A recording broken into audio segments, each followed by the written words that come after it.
इस वक्त opposition leader Syed Khurshid Shah media से गुफ्तगू कर रहे हैं। सिंधी की हमें सिंधी इसलिए कहते हैं कि हम सिंध से हैं। ऐसे ही पंजाबी है, ऐसे ही बलोच है। मगर आजकल एक खतरनाक मुहिम शुरू हो गई है जिसको मैं समझता हूं मौजूदा हुकूमत की सरपरस्ती हासिल है, और ये बहुत खतरनाक है। जो पख्तूनों के नाम पे नजर आता है कि जो पख्तून है वो मशकूक है, और जिस तरह से रिसेंटली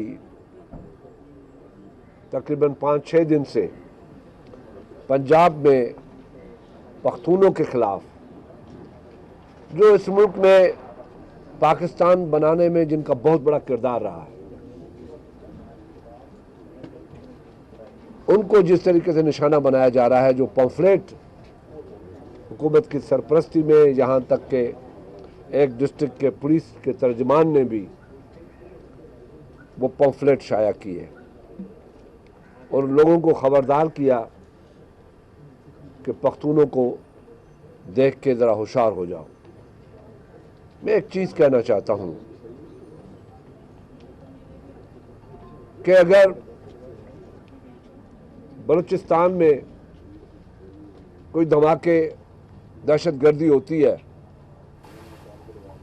तो सारे बलोच जो हैं वो शकूक निगाह से देखे जाएंगे। हाँ, नेचुरली उनके पास फैसिलिटेटर जो होंगे वहाँ के ज़रूर होंगे, मगर आप बलोचों को सबको दहशतगर्द नहीं कह सकते। सिंध में अगर दहशतगर्दी होती है तो वहाँ पे अगर कोई फैसिलिटेटर होगा तो नेचुरली सिंध के रहने वाला होगा। ऐसे ही पंजाब में, ऐसे ही खैबर पख्तूनख्वा में, तो एक कौम को टारगेट बनाना मैं समझता हूँ फेडरेशन को बड़ी थ्रेट नजर आती है। और ये बात तो वाजे है, आज से नहीं है, 7-8 साल से ये बात वाजे है कि इस दहशतगर्दी के फिजा में सबसे बड़ा अहम रोल रहा है, जिसके लिए कहा गया कि पंजाबी तालिबान का, जिसमें कहा गया है, माना गया है कि नर्सरियां पंजाब में हैं जहां पे ऑपरेशन नहीं किया गया। यही रीज़न था कि इसमें बड़ी तेज़ी आई और उसको सरपरस्ती भी मिलती रही। तो ये सारी चीज़ें अगर कल कही जाए कि पंजाब में जो दहशतगर्दी होती है उसमें सिर्फ पंजाबी इन्वॉल्व है, उनसे लोगों को होशियार रहना चाहिए।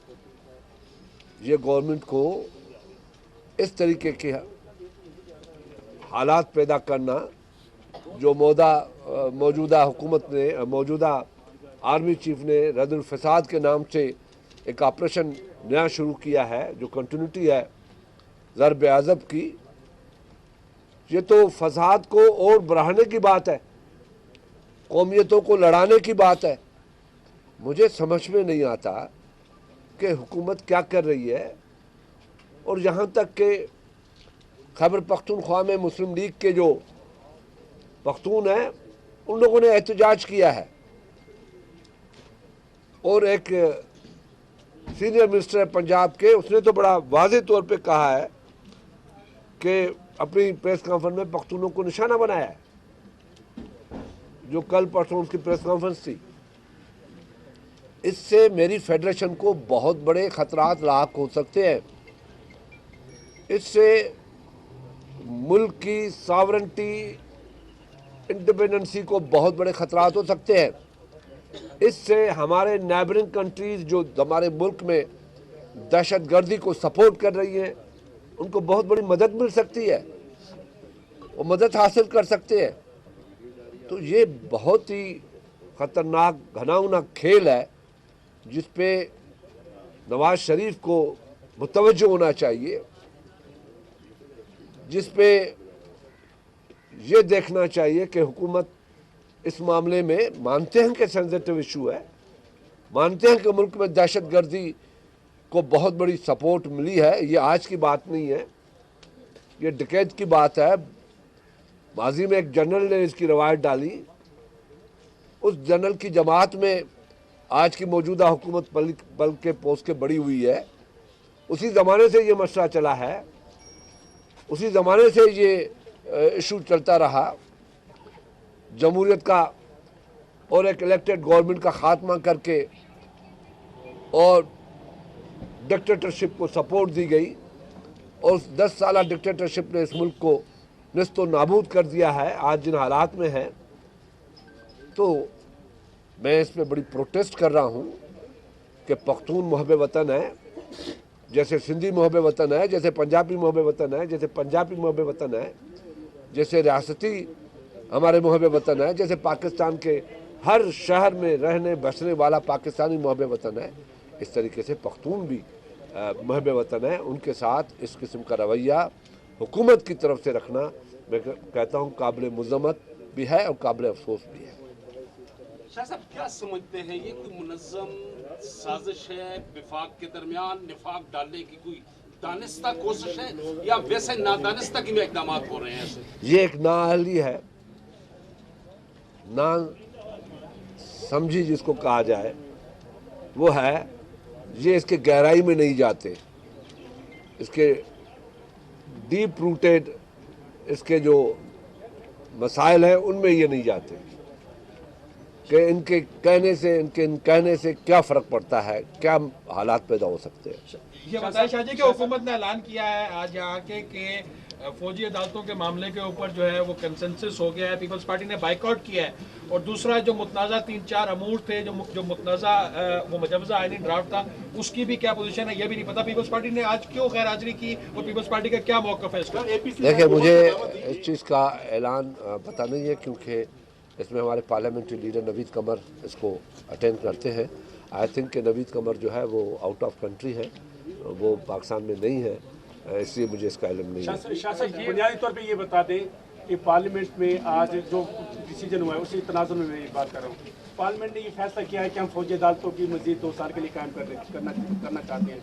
इस मामले पर पाकिस्तान पीपल्स पार्टी 4 मार्च को एक ऑल पार्टीज कॉन्फ्रेंस तलब कर रही है। आप इससे इतलाम, बल्कि आप इस मद्दू देखिए, पार्लियामेंट अगर करना पूरा कर सवाल करूँ, पाकिस्तान तहरीक इंसाफ के चेयरमैन इमरान खान ने अभी ये ऐलान किया है कि हम ऑल पार्टीज कॉन्फ्रेंस में नहीं जाएंगे क्योंकि पार्लियामेंट में इत्तेफाक राय हो गया है। आप इस बारे में क्या कहते हैं? देखिए, पार्लियामेंट में अगर इत्तेफाक राय हो जाए, ये तो वोट है ना। इसकी खूबसूरती यह है कि पार्लियामेंट की खूबसूरती यह है कि उसमें अक्सरियती राय को फोकियत हासिल होती है और उसमें सियासी फैसले भी होते हैं सामने रखते हुए। पीपल्स पार्टी ने जब इमरान खान या दूसरी जमातों ने मुखालफत की थी 2 साल टेन्योर देने के लिए, जो कॉन्स्टिट्यूशन में अमेंडमेंट करनी थी मिलिट्री कोर्ट के लिए, तो पीपल्स पार्टी ने पहल की थी इस पर। अभी अगर हमें कोई रिजर्वेशंस हैं, वो हम कहते हैं रिजर्वेशन दूर की जाए हमारी, इसलिए ऑल पार्टीज को बुला के, सबको बुला के इस इशू पे डिस्कस करना चाहती है पीपल्स पार्टी। सर ये बताइए कि कल जो है नैयत बुखारी साहब जब ये दावतों का सिलसिला चल रहा है, उन्होंने कहा कि स्पीकर को ये मैंडेट नहीं है कि वो इस तरह के फौजी अदालतों के हवाले से इजलासों की सदारत करें, नंबर 1। दूसरा ये कि अब जो आपकी APC है पाकिस्तान पीपल्स पार्टी की, ये इत्तेफाक राय हो गया, तो अब उस तनाज़र में उसकी हैसियत किस तरह आप देखते हैं? देखें, जब इत्तेफाक राय हो गया है तो पीपल्स पार्टी एक बहुत बड़ी पार्टी है और इन शब व फराज से वो गुजरती रही है, इन हालात को देखती रही है, हम उसको पहले भी देख रहे हैं। अपोजिशन लीडर सैयद खुर्शीद शाह इस्लामाबाद में मीडिया से गुफ्तगू कर रहे हैं और उनका ये कहना है कि खैबर पख्तूनख्वा के जो पख्तून हैं और जो पख्तून हैं हमारे मुल्क के, वो भी मुहिब वतन हैं। हमने अपना ड्राफ्ट